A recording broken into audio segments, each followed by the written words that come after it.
tell me a little bit more about lymph-sparing liposuction. Okay, so lymph-sparing liposuction really is liposuction we gear towards lipedema patients. And the principles involved is first to make sure that they are optimally decongested, and that that we are doing all the conservative things that are going to decrease the inflammation in the lymphatic system, and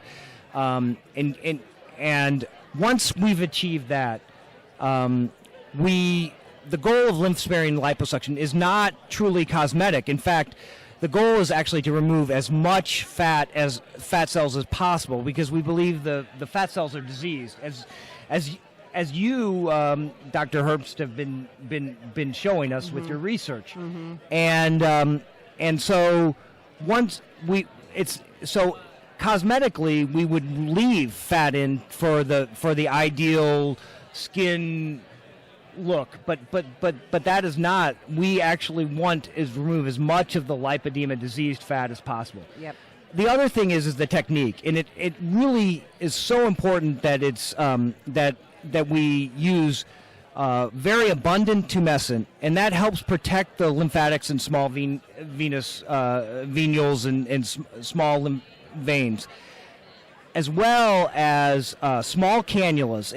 And Dr. Klein and others have shown very, very, very well that small cannulas are less traumatic, and also the technique has to. We want to avoid transversing the lymph collecting ducts, which lie deep on the just on the epifascial layers of the muscle and in the saphenous spaces. And so it's very important that a lot.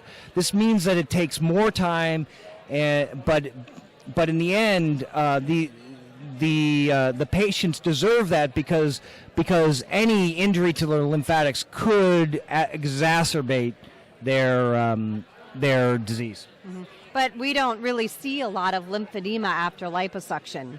No, and in fact, I see an improvement in swelling after liposuction, but I have to think some of that is because we're so careful not to. I mean, I wouldn't want to test the hypothesis that if you did, because there actually is a good study that shows that drier liposuction can injure the lymphatics, and I wouldn't want to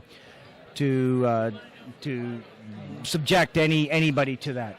And we've shown with some hands-on therapy techniques that improving the quality of the tissue allows the fat tissue to actually respond to environmental cues of diet and exercise. And I think the same thing happens with liposuction. You're improving the quality of the tissue, so now they're more mobile and the blood flow is better, and so the tissue starts to enter back to being normal, as opposed to having that abnormal lipedema structure.